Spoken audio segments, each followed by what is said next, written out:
ഈ വർഷം തുടങ്ങിയപ്പോൾ തൊട്ട് മൊത്തത്തിലൊരു മിഡാണല്ല, മിഡോ ഡിസാസ്റ്ററോ ആണ് ഇതുവരെയായിട്ട് വന്നിട്ടുള്ളത്. WhatsApp people, this is not bat.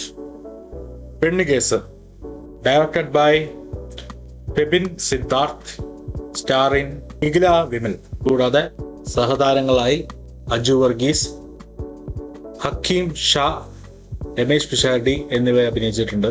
So കഥ നിങ്ങൾക്ക് ഏകദേശം അറിയാമെന്ന് തോന്നുന്നു. ഞാൻ ഇതിന്റെ ട്രെയിലറും കാര്യമൊന്നും കണ്ടിട്ടില്ല. ഞാൻ ഇത് നേരെ പോയി ഒന്ന് കാണുകയാണ് ചെയ്തത്. അതെന്ന് വെച്ചാൽ വിവാഹ തട്ടിപ്പിന് ആരോപിതയായ ഒരു സ്ത്രീയായിട്ടാണ് ഇതിനകത്ത് നിഖില വിമൽ അഭിനയിക്കുന്നത്. പിന്നെ അതുമായിട്ട് തുടർന്നുള്ള അന്വേഷണമാണ് പിന്നെ ബാക്കിയുള്ള കഥ. സിനിമയെ കുറിച്ച് പറയുകയാണെങ്കിൽ ഇതൊരു സാധാരണ സിനിമ, ലൈക്ക് വലിയൊരു ആക്സലറേറ്റിംഗ് മൊമെന്റ് ഇല്ല, ഒരു നോർമലായി പോകുന്ന സിനിമ.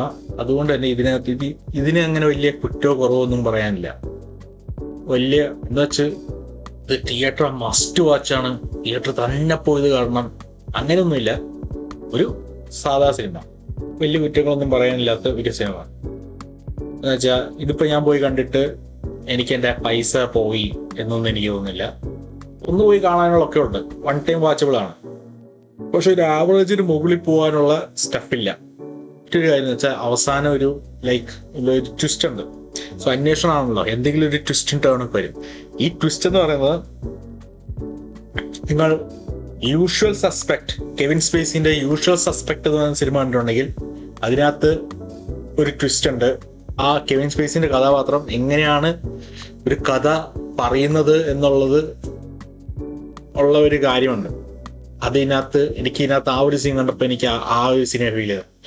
യൂഷ്വൽ സസ്പെക്റ്റിന്റെ അത്രയും നല്ല സിനിമയാണെന്നല്ല ഞാൻ പറയുന്നത്, ആ ഒരു എലമെന്റ് ഇവര് ഈ സിനിമയിൽ ഉണ്ട്, അത്രേ ഉള്ളൂ. സോ 2026 tier ലിസ്റ്റിൽ ഈ സിനിമേനെ ഞാൻ C tier-ലാണ് പ്ലേസ് ചെയ്തത്, അതായത് ആവറേജ്. സോ അതാണ് എനിക്ക് ഇതിനോട് പറയാനുള്ളത്. നിങ്ങളുടെ അഭിപ്രായങ്ങൾ നിങ്ങൾ രേഖപ്പെടുത്തുക. വീണ്ടും കാണുന്നവരെ പീസ്.